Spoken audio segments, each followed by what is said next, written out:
Salut à tous, j'espère que vous allez bien. Je vous retrouve aujourd'hui pour une nouvelle vidéo sur la chaîne et je dois reconnaître que je suis assez frustrée dans l'immédiat puisque j'ai déjà tourné ce début de vidéo, je n'avais plus de batterie, j'ai changé ma batterie et la carte mémoire n'a pas enregistré la vidéo, donc ce que j'avais commencé à tourner. Donc je vais essayer de reprendre de façon claire, mais je pense que je vais certainement oublier beaucoup de choses concernant ces ouvrages-là puisque je viens de tourner, que je viens de le répéter. Je suis déjà confuse avant même d'avoir commencé à vous parler des ouvrages. Donc je commence par cette duologie publiée chez Albin Michel, donc Anatomie et Immortality, qui sont des ouvrages de Dana Schwartz, qui sont très élégants. Je vous en avais parlé à plusieurs reprises sur la chaîne. Ce que j'avais beaucoup apprécié, c'était le travail graphique que je trouvais très intelligent. Vous avez donc la robe de la protagoniste qui représente les organes qui vont être nécessairement au centre de l'histoire, puisque nous suivons ici Hazel, qui est passionnée d'anatomie et qui souhaite plus que tout devenir chirurgienne dans une société hyper conservatrice au 19e siècle. Elle fait partie d'une famille noble, une famille renommée, donc elle ne peut pas se permettre de pervertir le nom de ses parents, de sa famille, en rejoignant la classe médicale qui est assez mal vue à cette époque-là, particulièrement dans la chirurgie. De plus, Hazel est bien évidemment une femme et en tant que femme, sa position ne lui permet pas d'accéder à des études de médecine ou de recherche plus poussées en matière de chirurgie. Elle fait donc son apprentissage initial seule dans sa chambre en fréquentant des ouvrages jusqu'au jour où elle va assister à quelque chose qui se faisait beaucoup à l'époque, à savoir une espèce de démonstration d'un nouveau traitement. Alors ce traitement, il va un petit peu s'apparenter à une anesthésie aujourd'hui. Donc un chirurgien va venir montrer comment il soigne, il me semble que c'est la jambe d'un patient, sans que celui-ci ne ressente la moindre souffrance. Donc Hazel va être absolument subjuguée par cette découverte et tout faire pour rejoindre les cours de chirurgie de cet homme. En parallèle de cela, nous suivons un garçon qui lui est d'extraction sociale extrêmement basse, qui est très pauvre et qui pour s'en sortir déterre des corps et les revend à la faculté de médecine afin que ces derniers puissent s'exercer sur des corps plus frais, dirons-nous, et donc faire des travaux, des recherches en matière de chirurgie sur des corps humains. Le premier tome, je l'ai trouvé très bien construit, en ce sens que nous insistions énormément sur l'accès quasi impossible des femmes à la médecine et plus généralement aux sciences. C'est une thématique qui est encore vraiment d'actualité, je trouve.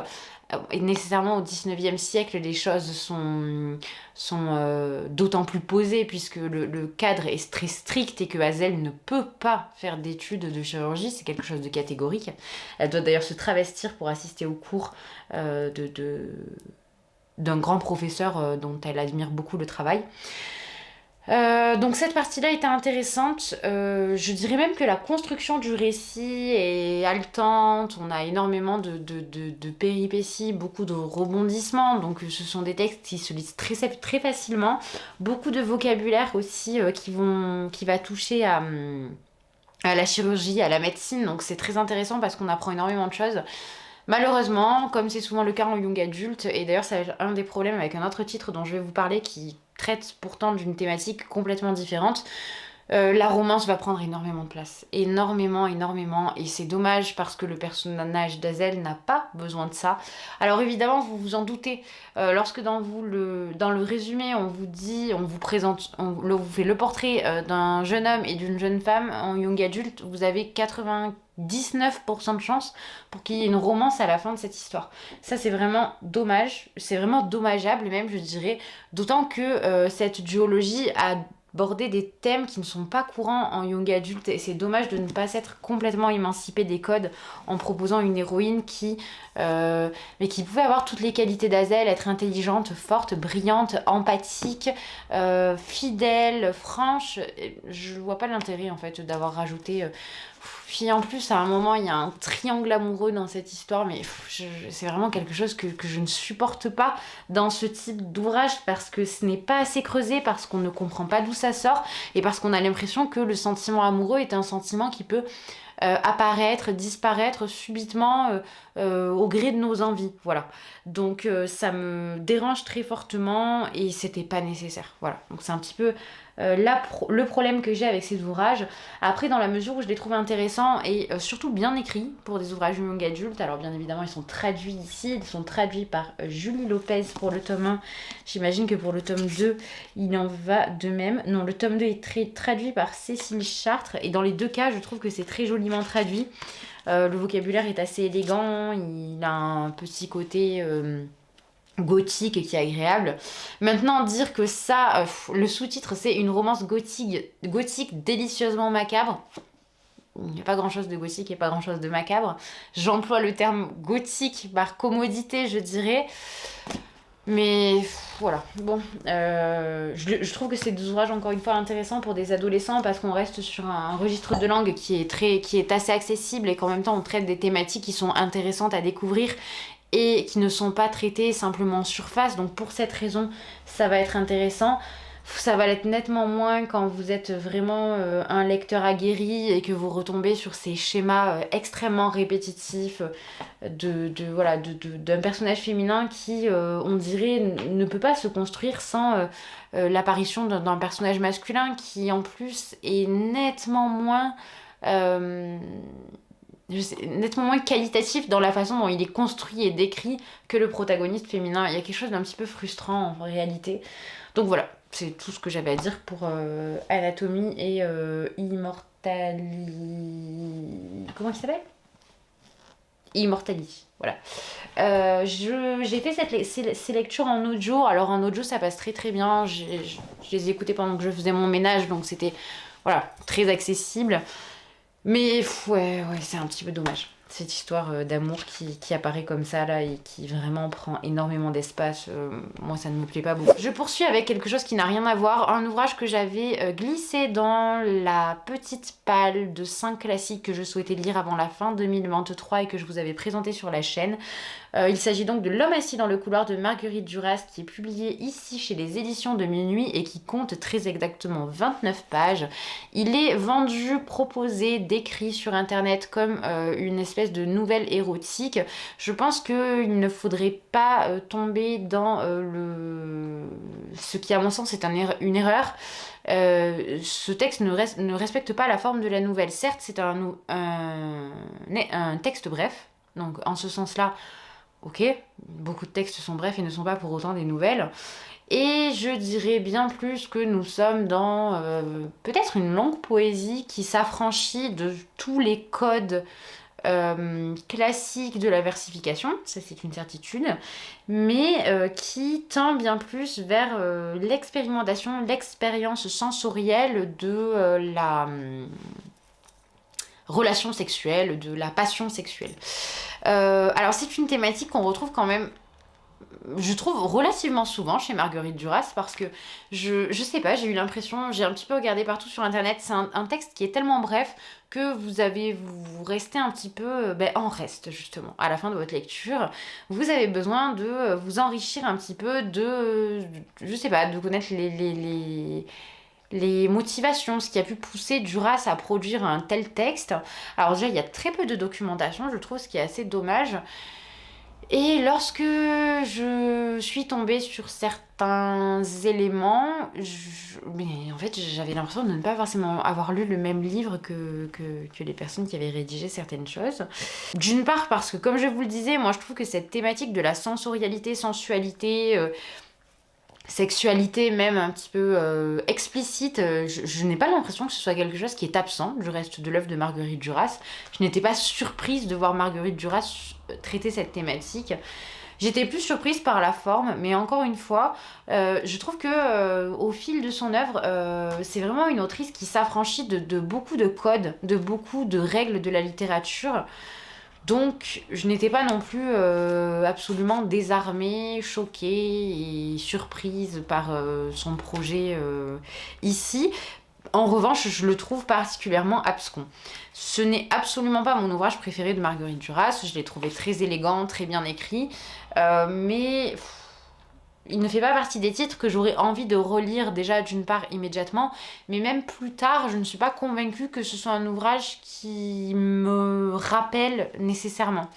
Ce que je vais faire, c'est que je vais vous lire un extrait pour que vous puissiez vous faire une idée. Alors encore une fois, c'est très bref, donc un extrait, ça va quand même correspondre à peut-être 1/10 de l'œuvre, puisque je vais quand même vous lire 2 pages. Alors ça va aller extrêmement vite, hein, parce que comme vous pouvez voir, c'est écrit extrêmement gros et que les pages ne sont pas remplies. Mais c'est juste pour vous donner une idée, parce que c'est une expérience de lecture qui est indéfinissable. Et de ce fait, j'ai beaucoup de mal à vous l'exposer, à vous exprimer ce que j'ai pu ressentir, parce que je suis un petit peu démunie. Oui, j'ai pas vraiment de mots pour en parler, bien que, voilà, en ce qui concerne la forme pure, voilà, je pense qu'on peut dire que Marguerite Duras s'affranchit d'énormément de choses et qu'on sent que c'est un ouvrage qui vient clore, qui arrive à la fin de sa bibliographie, parce qu'elle a dépassé complètement la nécessité de faire ses preuves sur bien des aspects. Donc je vous lis un extrait. L'homme aurait été assis dans l'ombre du couloir face à la porte ouverte sur le dehors. Il regarde une femme qui est couchée à quelques mètres de lui sur un chemin de pierre. Autour d'eux, il y a un jardin qui tombe dans une déclivité brutale sur une plaine, de larges vallonnements sans arbres, des champs qui bordent un fleuve. On voit le paysage jusqu'au fleuve. Après, très loin et jusqu'à l'horizon, il y a un espace indécis, une immensité toujours brumeuse qui pourrait être celle de la mer. La femme s'est promenée sur la crête de la pente face au fleuve et puis elle est revenue là où elle est maintenant, allongée face au couloir dans le soleil. Elle ne peut pas voir l'homme. Elle est séparée de l'ombre intérieure de la maison par l'aveuglement de la lumière d'été. On ne peut pas dire si ses yeux sont entr'ouverts ou fermés. On dirait qu'elle se repose. Le soleil est déjà très fort. Elle est vêtue d'une robe claire de soie claire par le devant déchiré qui la laisse voir. Sous la soie, le corps était nu. La robe aurait peut-être été d'un blanc passé, ancienne. Ainsi aurait-elle fait parfois. Parfois aussi, elle aurait fait très différemment. Différemment toujours, c'est ce que je vois d'elle. Elle n'aurait rien dit, elle n'aurait rien regardé. Face à l'homme assis dans le couloir sombre, sous ses paupières, elle est enfermée. Au travers, elle voit transparaître la lumière brouillée du ciel. Elle sait qu'il la regarde, qu'il voit tout. Elle le sait, les yeux fermés comme je le sais, moi qui regarde. Il s'agit d'une certitude. Je vois que ses jambes, qu'elle avait jusque-là laissées aller à moitié repliées dans une apparente négligence, je vois qu'elle les rassemble, qu'elle les joint de plus en plus fort dans un mouvement consciencieux, pénible, qu'elle les resserre si fort que son corps s'en déforme et s'en trouve peu à peu privé de son volume habituel. Et puis je vois que l'effort cesse brusquement et, avec lui, tout mouvement. Voici que tout à coup, le corps a la rectitude d'une image définitive. La tête retombée sur le bras, elle s'est immobilisée dans cette pose du sommeil. Face à elle, l'homme qui se tait. Devant eux, les larges vallonnements immuables qui donnent sur le fleuve. Des nuages arrivent, ils avancent ensemble, se suivent à une lenteur régulière. Ils vont dans la direction de l'embouchure du fleuve vers l'immensité indéfinie. Leurs ombres teintes sont légères, sur les champs, sur le fleuve. De la maison, de la plateforme, ne parvient aucun bruit. Elle aurait recommencé à bouger. Elle aurait été lente et longue à le faire devant lui qui regarde. Le bleu des yeux dans le couloir sombre qui boivent la lumière, elle sait vriller à elle. Je vois que maintenant, elle relève ses jambes et les écarte du reste de son corps. Elle le fait de même qu'elle les a rassemblées, dans un mouvement consciencieux et pénible, si fortement que son corps, tout au contraire du moment qui a précédé, s'en mutile de sa longueur, s'en déforme jusqu'à une possible laideur. De nouveau, elle s'immobilise ainsi, ouverte à lui. La tête est toujours détournée du corps, retombée sur le bras. Dès lors, elle reste dans cette pose obscène, bestiale. Voilà, donc c'était pour vous donner un ordre d'idée. Je vous ai lu à peu près 3 pages. Tout le texte est, est écrit dans ce style-là. Je trouve que... Alors certes, on n'est pas dans les grandes phrases de Marguerite Duras, donc je dirais dans la phase plus du barrage, voilà, où on avait des descriptions extrêmement longues, Alors, on retrouve quand même toujours cet écho de l'expérience physique, sensorielle, avec les grandes descriptions de la nature. Alors là, on a des descriptions qui sont très brèves, mais il faut toujours remettre les choses aux proportions des ouvrages. Dans un ouvrage de 30 pages, quand vous choisissez de dédier 5-6 paragraphes à la description de la nature, c'est bien évidemment que ça va servir votre propos à un moment donné. Alors j'imagine que ça sert toujours ce propos de la sensorialité, de la sensualité, puisqu'on parle beaucoup de la chaleur, on parle beaucoup de la sueur qui va perler sur le corps, qui va venir d'un soleil qui s'éteint progressivement, mais qui en même temps perdure dans une espèce de d'atmosphère très humide.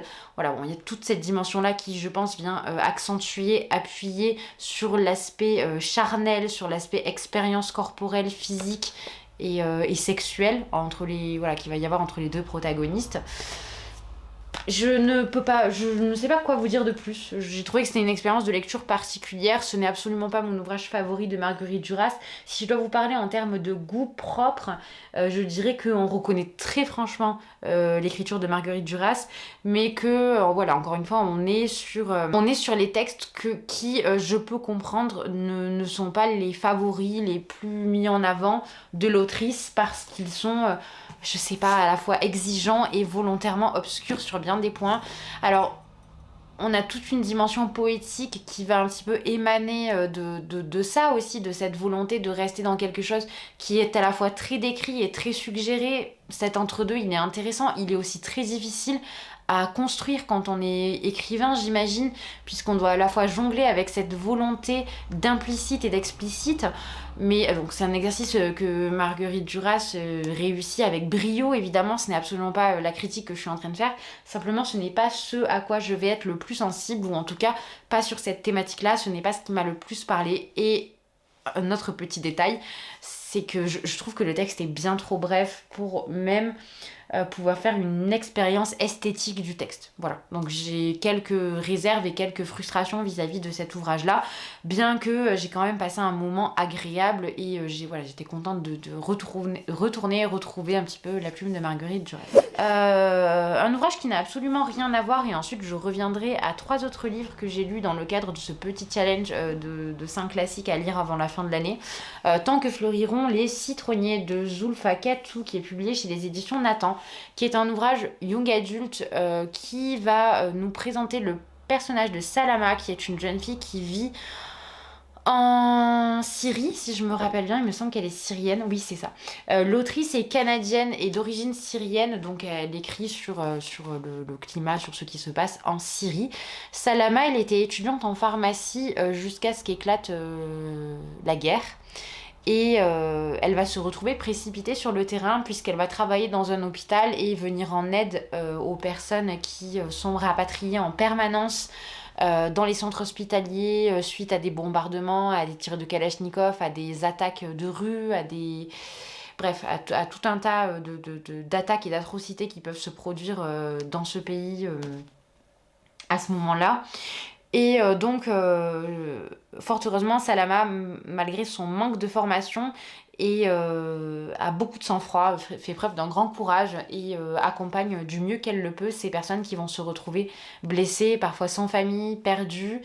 C'est vraiment un personnage qui a beaucoup d'empathie, qui est très fort et qui affronte les choses du mieux qu'elle le peut, tout en gardant un côté très humain, puisque l'autrice n'a pas peur de nous montrer que son héroïne est fatiguée, que son héroïne a faim, que son héroïne a la nausée lorsqu'elle voit certaines choses, que son héroïne s'écroule lorsqu'elle ne parvient pas à sauver certaines personnes. Donc voilà, il y a vraiment un travail sur la psychologie du personnage principal qui est intéressant. L'autre chose qui est particulièrement intéressante, je trouve, c'est le refus initial de Salama de quitter la Syrie pour fuir en Europe. Donc déjà, il y a bien évidemment toute la dimension financière qui est complexe, puisque Salama, elle n'a plus de famille. Toute sa famille a été tuée au cours d'une manifestation, et elle se retrouve seule avec sa belle-sœur qui est enceinte. Donc c'est déjà très complexe pour 2 jeunes femmes d'évoluer seules dans la société syrienne qui est profondément hostile aux femmes à ce moment-là et tout court. Donc bon, il y a un petit peu cet aspect-là. Après, on a très peu de descriptions par exemple des polices coraniques ou de ce type de choses. En fait, finalement, on parle très peu du régime politique et de son oppression sur les femmes. On va bien plus parler de sa violence, de l'impossibilité, de l'incapacité du peuple à pouvoir donner son avis, à pouvoir participer véritablement à la vie du pays, et de l'oppression systématique que subit le peuple. On n'est pas sur la question de la femme, là, dans ce type de texte. On suit une héroïne, c'est vrai, mais on parle très peu de la féminité, du féminisme, du fait d'être femme en Syrie. On suit vraiment la vie d'un personnage qui pourrait, à mon sens, être un personnage masculin qui essaie absolument voilà, de s'en sortir et de se remettre des multiples traumatismes qu'il a vécu. Ce qui était intéressant donc, c'est que l'autrice a choisi de ne pas mettre l'accent sur cette dimension, voilà, le fait que son héroïne soit une femme. Donc elle aborde un autre point, qui est celui des racines et du fait de quitter son pays d'origine, pays dans lequel on a enterré sa mère, son père, ses frères, ses sœurs. Et ça, c'est fait avec beaucoup de profondeur, beaucoup de force pour un roman comme celui-ci. Il faut savoir que c'est un récit purement romanesque, ce n'est pas un témoignage, mais voilà, je trouvais que c'était tout de même bien fait. Là où je vais nuancer, c'est que par la suite, j'ai lu des ouvrages dont je vous parlerai dans les prochains avis lecture, qui n'étaient pas du coup en littérature young adulte, mais qui étaient en littérature contemporaine. Et bon, j'ai vu une différence aussi. Mais après, je trouve que pour un lectorat qui va découvrir ce type de thématique, cet ouvrage est très bien. Ce que je déplore une nouvelle fois, bien que je comprends tout à fait qu'il faille donner une note d'espoir à ce type de récit parce qu'ils sont complexes, parce qu'on s'adresse à un public bien ciblé, je ne vois toujours pas l'intérêt de mettre en scène une romance, de mettre absolument en scène une romance. Et en fait, pour moi, il y a un moment où quand même la question de la condition des femmes est abordée. C'est la question du mariage, en fait. Parce qu'il y a la question du mariage qui est abordée quand même, je trouve, de façon assez... je sais pas, presque évidente dans l'ouvrage, alors que on parle d'une héroïne qui, encore une fois, souffre de multiples traumatismes... et dans un pays en guerre, bref, je sais pas, il y a des choses qui m'ont un petit peu dérangée. Alors ça peut paraître un petit peu confus comme ça si vous ne l'avez pas lu, mais voilà, il y a des choses qui m'ont dérangée qui n'étaient pas nécessaires. On a encore l'apparition d'un personnage masculin qui va venir complètement bouleverser le monde de la jeune fille que l'on suit, qui a déjà eu son monde et son univers bouleversé puisqu'elle a déjà perdu toute sa famille et qu'elle tente toujours de se former pour soigner des gens et qui potentiellement va essayer de fuir son pays. Je ne vois pas en quoi c'était nécessaire. Donc voilà, je vais pas en dire beaucoup plus. Pour moi, c'était un petit peu dommage, encore une fois, qu'on laisse tant de place à ces histoires d'amour dans des récits qui finalement font, encore une fois, voilà, 360 pages. Ouais, je sais pas. Je trouve que ce n'était pas le choix le plus judicieux. Voilà, si je puis me permettre. Je poursuis avec quelque chose de complètement différent, donc les Nouvelles orientales de Marguerite Yourcenar, que j'ai lu également dans le cadre de donc, ce petit challenge que je m'étais fixé de 5 classiques à lire avant 2024. C'est un ouvrage qui est paru en 1938 qui regroupe un certain nombre de nouvelles. Alors je ne sais plus exactement combien il y en a. Il y a donc 10 nouvelles et ces 10 nouvelles sont alors complètement différentes puisque déjà elles s'illustrent dans des pays différents. Et elles ne vont pas avoir le même sens. Alors il y a des choses qui sont extrêmement violentes. Par contre, ce que je tiens à souligner, et c'est systématique quand je fais la lecture d'une œuvre de Marguerite Yourcenar, c'est que le style est brillant. Je trouve que rien n'est à enlever, rien n'est à remplacer, rien n'est à modifier. C'est d'une élégance, d'une beauté, d'une pureté, d'une intelligence qui est vraiment rare. Je suis vraiment surprise qu'on n'entende pas plus parler. Ça m'a fait exactement le même effet avec les mémoires d'Adrien. Je m'étais dit, mais comment peut-on manier la langue d'une façon aussi élégante, aussi adaptée, aussi parfaite? Et pour tout vous dire, je crois que le seul auteur qui me fait ressentir quelque chose d'à peu près similaire, c'est Flaubert. Donc pour des raisons complètement différentes. Mais voilà, Marguerite Yourcenar, elle a cette capacité, cette intelligence du mot juste, toujours au bon endroit, au bon moment. Je dirais que c'est sophistiqué. Voilà, c'est vraiment quelque chose de sophistiqué. C'est élégant, c'est intelligent, c'est beau, c'est tout simplement beau. Paradoxalement, je ne suis jamais, même si je suis passionnée par ce que je suis en train de lire, paradoxalement, cette écriture de Marguerite Yourcenar, elle me laisse un petit peu extérieure aux histoires. Ce qui est très surprenant parce que je suis toujours profondément touchée par ce qu'elle décide d'écrire et de faire. Il y a des choses qui sont extrêmement élégantes. Encore une fois, là, je vais vous lire un passage pour que vous vous rendiez compte de la justesse des mots employés par Marguerite Yourcenar. Mais oui, je ne sais pas pourquoi. Je ne pourrais pas vous le dire autrement qu'il y a des moments où je reste en dehors des histoires de Marguerite Yourcenar. Elle me laisse un petit peu là et je suis dans la contemplation. Alors c'est fabuleux parce que du coup l'expérience littéraire que je fais c'est une expérience esthétique.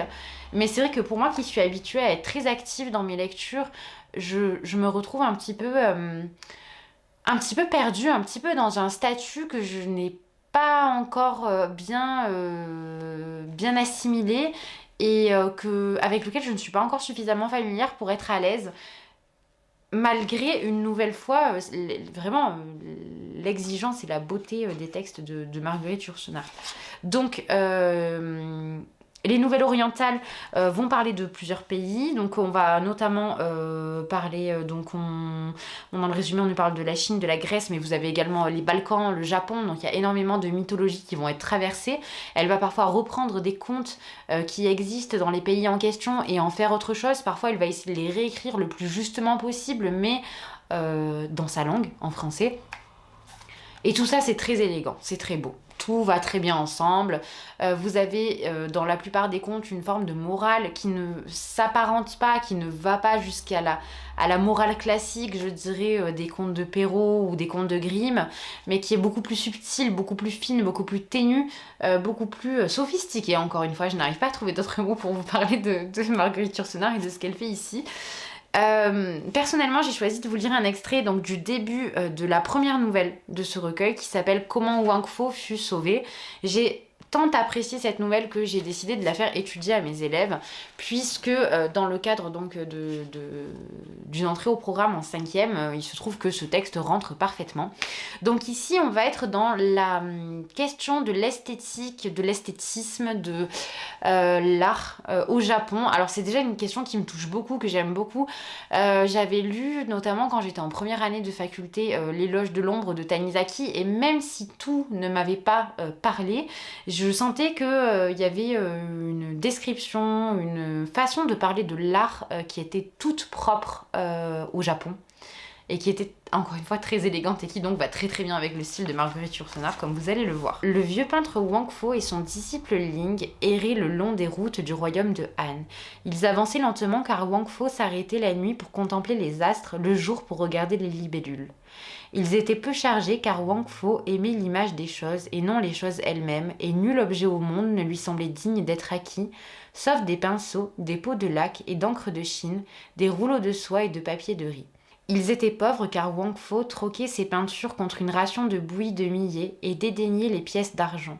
Son disciple Ling, pliant sous le poids d'un sac plein d'esquisses, courbait respectueusement le dos comme s'il portait la voûte céleste, car ce sac, aux yeux de Ling, était rempli de montagnes sous la neige, de fleuves au printemps et du visage de la lune d'été.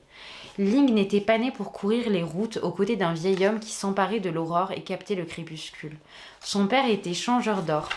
Sa mère était l'unique enfant d'un marchand de jade qui lui avait légué ses biens en la maudissant parce qu'elle n'était pas un fils. Ling avait grandi dans une maison où la richesse éliminait les hasards. Cette existence soigneusement calfeutrée l'avait rendu timide. Il craignait les insectes, le tonnerre et le visage des morts. Quand il eut 15 ans, son père lui choisit une épouse et la prit très belle, car l'idée du bonheur qu'il procurait à son fils le consolait d'avoir atteint l'âge où la nuit sert à dormir. L'épouse de Ling était frêle comme un roseau, enfantine comme du lait, douce comme la salive, salée comme les larmes. Après les noces, les parents de Ling poussèrent la discrétion jusqu'à mourir. Pour vous donner un ordre d'idée, moi cette phrase, elle m'a... donc après les noces, les parents de Ling poussèrent la discrétion jusqu'à mourir. Il y avait tellement de façons de dire que à ce moment-là du récit, Ling perdait ses parents. Mais c'est fait avec une élégance, je trouve ça fou. Donc Ling aima cette femme au cœur limpide, comme on aime un miroir qui ne se ternirait pas, un talisman qui protégerait toujours. Il fréquentait les maisons de thé pour obéir à la mode et favoriser modérément les acrobates et les danseuses. Une nuit dans une taverne, il eut Wang Fo pour compagnon de table. Le vieil homme avait bu pour se mettre en état de mieux peindre un ivrogne. Voilà. Il y a plein de choses comme ça qui sont... Je trouve que c'est d'une élégance, encore une fois. Il y a beaucoup d'échos, beaucoup de choses qui sont implicites. Encore une fois, je pense qu'il faut une grande, grande force littéraire pour être un auteur et se dire, à ce moment-là, je peux user d'un langage un peu plus un peu plus, oui, implicite, un peu moins précis et laisser les images parler à la place des mots. C'est vraiment ce que fait Marguerite Yourcenar et vraiment, c'est d'une élégance rare. Je pense que j'ai dit 10 fois le mot élégance ici et que vous avez compris. Mais faites la lecture de Marguerite Yourcenar, quel que soit l'ouvrage, c'est toujours d'une beauté, d'une rigueur, c'est de la musique, c'est vraiment de la musique. Et encore une fois, le seul auteur qui me fait la même chose, alors pas tout à fait la même chose, mais alors Flaubert a ce côté, voilà, Flaubert pour moi c'est au-delà encore, en ce sens que voilà, il y a toute une mystique que j'ai construite aussi autour de Flaubert. Pour moi, Madame Bovary, c'est le chef-d'œuvre absolu. Mais il y a très peu d'auteurs pour moi qui arrivent à avoir cette justesse dans le choix des mots. Et Marguerite Yourcenar, pour moi, elle fait ça à la perfection. C'est magnifique, vraiment magnifique. Et je ne peux pas vous en dire plus. Je sais que je manque certainement d'éloquence, je manque certainement d'intelligence, je suis peu pointilleuse dans le vocabulaire que j'ai choisi. Mais en même temps, parfois, il faut être honnête. Avec l'expérience qu'on fait avec un ouvrage, moi là j'ai fait une expérience esthétique et vous la transmettre par des mots, ce serait déjà minimiser l'impact qu'elle a eu sur moi parce que c'était vraiment magnifique, les Nouvelles orientales, que j'avais immédiatement envie de replonger dans un livre de Marguerite Yourcenar, mais que je me suis dit, bon, soyons raisonnables, nous nous sommes donné des objectifs, il faut s'y tenir, ce qui était assez triste puisque je revenais à une dimension un petit peu de consommation de la lecture alors que j'étais dans une démarche de contemplation qui, comme je vous le disais, me laisse encore sceptique un petit peu sur ce que je peux en penser. Mais c'était magnifique, voilà, tout simplement magnifique. J'ai poursuivi donc mes lectures avec le Journal du dehors, oui, d'Annie Ernaux, qui est un ouvrage assez particulier que j'ai lu sur, je crois, 1 ou 2 journées, qui se présente donc sous forme de fragments, puisque Annie Ernaux va nous rapporter un certain nombre de conversations qu'elle va entendre dans le RER, un certain nombre de choses qu'elle va pouvoir observer dans son environnement. Donc c'est à l'époque où elle vit en banlieue parisienne, et là ça va être pareil, je vais vous lire juste quelques passages pour que vous vous rendiez compte un petit peu de ce qu'on trouve dans l'ouvrage.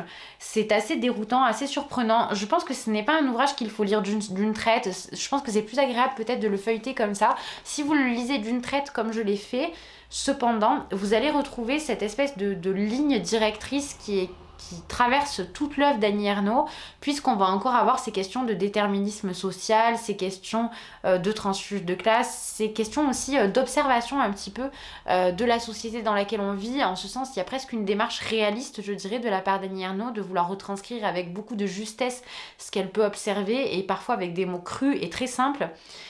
Mais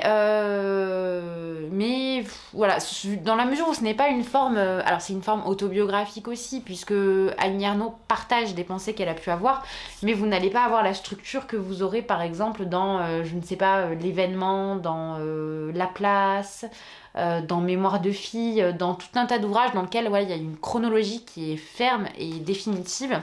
Ici, vous allez avoir des fragments qui vont donc se diviser sur plusieurs années. Alors, il me semble qu'on commence en 85, je crois. Donc, on a 85, 86 et il me semble qu'on va jusqu'à 92, mais sans certitude. Si, c'est ça, 92. Donc, vous avez quand même quelques années d'observation d'Annie Ernaux. Alors, c'est très vague, c'est très simple. J'ai juste noté quelques bribes pour vous faire part un petit peu de ce qu'on peut trouver dans ce titre-là. À savoir que bien évidemment la sélection est arbitraire puisque je l'ai fait moi-même, il n'y a rien ni d'objectif ni d'exhaustif, mais c'était simplement pour vous partager un petit peu de ce que contient ce titre-là. Donc il y a notamment 2 phrases que j'ai sélectionnées sur une seule et même page parce qu'elles m'ont fait quelque chose dans la façon dont elles étaient composées, mais encore une fois c'est très subjectif et c'est singulier, là ça m'est propre, je ne dis pas que c'est le même type de phrases qui pourront vous accrocher. En sortant de l'ascenseur dans le parking souterrain, 3e sous-sol, le vrombissement des extracteurs d'air, on n'entendrait pas les cris en cas de viol. Donc ça c'était l'une des premières. Je vous en lis une autre qui m'avait vraiment fait quelque chose. Sur l'autoroute à la hauteur des tours de Marcouville, un chat écrasé comme inscrit dans le goudron. Bon alors là ce qui m'a alors c'est fou, mais en fait, ce qui est parfois marquant, je trouve, dans l'œuvre d'Annie Ernaux, comme dans les œuvres de beaucoup d'auteurs qui sont plus contemporains et qui se veulent exhaustifs sur bon nombre de points, parce que je ne rangerai pas tous les auteurs contemporains dans la même catégorie, c'est cette façon de décrire des choses qui en fait sont tellement communes pour nous qu'on ne penserait même pas à les écrire. Et donc cette idée d'un chat écrasé, par exemple, moi en fait, ça renvoie à une expérience que vous avez fait nécessairement dans votre vie.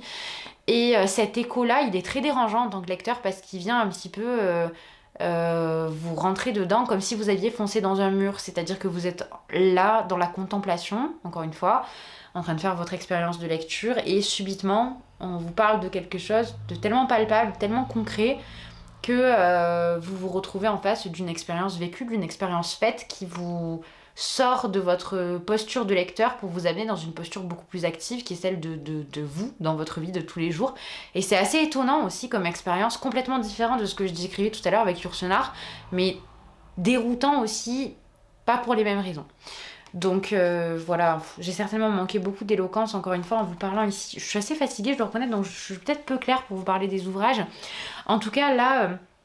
vous allez vraiment avoir des notes qu'on pourrait prendre dans le RER, dans l'hypermarché, dans les bouchons, à la sortie du travail. Tout un tas de choses de cet ordre-là. Annie Ernaux va beaucoup lire aussi des tags qu'elle va trouver sur certains murs dans sa région. Voilà, il y a vraiment des choses qui sont très, très, très simples, très concrètes, dont on fait l'expérience tous les jours et qui viennent, encore une fois, chasser votre expérience de lecteur au profit, pendant quelques minutes, de vous faire revivre une expérience qui vous est commune dans votre vie de tous les jours. Voilà, vraiment très étonnant et en même temps très bien mené par l'autrice, bien que ce ne soit pas mon ouvrage préféré. J'ai trouvé que voilà, l'expérience était intéressante et je dois reconnaître que ça m'a donné envie et je pensais d'ailleurs embrayer avec, mais encore une fois, comme pour Marguerite Yourcenar, je me suis dit non, je coupe, je continue à lire les ouvrages que je me suis promis de lire parce que aussi j'ai ce besoin actuellement de jongler avec plein de choses différentes pour me réapproprier un petit peu la lecture parce que j'ai plus de mal à lire qu'à certaines périodes. Mais voilà, j'aurais tout à fait pu continuer l'expérience de ces petits faits par Regarde les lumières, mon amour, qui est dans le même esprit. Et j'avoue, je reconnais qu'il y a un paradoxe entre ce que je vous dis là et le fait que je vienne de vous dire que cet ouvrage puisse se lire peut-être de façon même préférentielle par à coup plutôt que d'un coup d'un seul. Mais en même temps, voilà, dans l'expérience que j'en ai faite, finalement, ce n'était pas si dérangeant. Cette suite, de lire ces fragments à la suite les uns des autres. Disons que si je donne cette recommandation-là, c'est peut-être parce que beaucoup de personnes préféreront piocher dedans occasionnellement pour faire peut-être une expérience plus riche du fragment que ce que moi j'en ai eu besoin, c'est-à-dire qu'à la lecture stricte, classique de l'ouvrage, j'ai tout aussi fortement, je pense, expérimenté voilà, ce sentiment un petit peu presque de déréalisation parce qu'on est dans une réalité qui est la réalité de lecteur et subitement on se retrouve dans une réalité qui est la réalité, notre réalité de chaque jour. Assez étonnant, mais je ne peux pas vous en parler mieux. Voilà. Encore une fois, c'est un ouvrage à expérience, donc j'ai très mal sélectionné les titres dans cette sélection parce que vous allez voir que même le prochain, je vais avoir du mal à vous en parler. Ce sont des titres qui m'ont fait des expériences et des ressentis assez bizarres. Enfin, je veux dire, là, pour l'instant, il y a 3 titres dont je vous ai parlé. Effectivement, c'est assez obscur. J'espère que ce sera suffisamment éloquent pour que vous ayez compris un petit peu ce que je voulais expliquer, mais encore une fois ce sont des expériences de lecture. Je termine avec Philosophie de la vie conjugale d'Honoré de Balzac. Je suis désolée si la lumière faiblit un petit peu, il commence à faire nuit, voilà, donc ça ne doit pas être très agréable. Philosophie de la vie conjugale, c'est donc un ouvrage qui est paru chez Folio 3€, donc c'est un extrait de Contes et Nouvelles, si je me rappelle bien, Nouvelles et Contes, pardon. Donc ouvrage publié, enfin écrit entre 1832 et 1850 par Balzac. Ici, on va être dans quelque chose d'assez simple, d'assez ingénieux et de très ironique, très sarcastique, Balzac va nous parler de la vie conjugale et un petit peu des affres et des moments que chaque couple va rencontrer, ou tout du moins, enfin, il y a ce côté très caricatural, très stéréotypé du couple au 19e siècle. Donc on va avoir cette espèce de jeu de pouvoir entre hommes et femmes dans le couple, et donc comment ils se manifestent, quelles vont être les stratégies manipulatoires des femmes, parce que ça parle beaucoup de ça, même si c'est de façon très détournée et ironique. Et également donc comment l'homme va devoir se soumettre parfois à sa femme dans le ménage et inversement. Donc la question elle est assez intéressante, elle est surtout traitée avec beaucoup d'humour comme je vous le disais, et c'est assez intéressant de voir de quelle façon Balzac se met à la place tout à la fois du personnage féminin et du personnage masculin. On va suivre un couple, je dirais, type, c'est-à-dire qu'il va faire un exemple du couple qu'on va suivre, mais finalement nous pourrions suivre absolument n'importe qui. C'est ce qui est intéressant et c'est ce qui rend le propos de Balzac généralisant. Presque conceptuel. Donc les personnages que nous suivons, ce sont donc, alors je vais essayer de vous retrouver les noms, Caroline et Adolphe. Et donc vous allez avoir tout un tas de petits axiomes qui vont venir ponctuer les chapitres de l'œuvre. Donc par exemple, là j'ai ouvert au chapitre 2, les travaux forcés. L'axiome c'est donc la plupart des hommes ont toujours un peu de l'esprit qui exige une situation difficile quand ils n'ont pas tout l'esprit de cette situation. Et donc à partir de ce type de petites phrases. Alors ça va durer plus ou moins longtemps selon les chapitres. Vous allez avoir donc une situation qui va se dérouler en suivant donc le fil conducteur de cet axiome ou d'une règle. Par exemple sur le chapitre 3 qui se nomme des risettes jaunes, vous allez avoir une règle générale qui va être énoncée, qui va être: aucun homme n'a pu découvrir le moyen de donner un conseil d'ami à aucune femme, pas même la sienne. Et donc à partir de là, vous allez avoir un petit chapitre construit donc sur le fil d'un exemple de cette situation, cette règle, cet axiome qui va être donné à ce moment-là. Donc c'est fait de façon vraiment très humoristique, et je pense qu'il faut vraiment lire cet ouvrage de cette façon-là parce qu'on peut être vraiment rebuté par certaines choses sinon. Mais voilà, ce sont vraiment les affres de la vie maritale au 19e siècle. Et encore une fois, voilà, on retrouve ici tout l'humour, toute l'acidité de la plume balsacienne. C'est très bien fait, très intéressant, et très honnêtement, si vous souhaitez découvrir un petit peu l'œuvre de Balzac, je pense que ça peut être intéressant, ça peut être une alternative sympathique, bien que voilà, ce soit peut-être un petit peu bref. Bon, de toute façon, pour se procurer l'intégralité, comme je vous le disais, il suffit de se tourner vers les nouvelles et contes qui contiennent donc la totalité de l'œuvre, enfin de cette question-là de l'œuvre. Mais donc, véritablement, ce que vous trouvez dans ce livre, c'est une philosophie de la vie conjugale. On prend un couple qu'on essaie d'ériger comme une espèce de concept du couple classique au 19e siècle. Alors par contre, dans une sphère sociale quand même assez haute, je dirais une sphère à minima bourgeoise. Et voilà. Ça va être un petit peu un guide pour éviter les espèces de pièges en gros de la vie conjugale, et ma foi c'était assez amusant.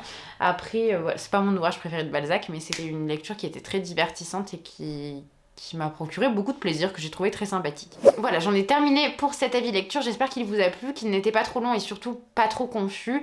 Malheureusement, comme je vous le disais, ce sont des ouvrages qui m'ont fait faire des expériences de lecture assez particulières, donc il était toujours délicat d'essayer de vous amener, de vous décrire véritablement ce que j'ai pu ressentir. Bon, c'est chose faite, j'espère que c'est fait de façon convenable, je verrai ça au montage, mais je l'espère de tout cœur. Si vous avez lu certains de ces livres, comme d'habitude, n'hésitez pas à me dire ce que vous en avez pensé en commentaire. D'ici la prochaine vidéo, je vous souhaite une très bonne journée ou une très bonne soirée, je vous dis à bientôt.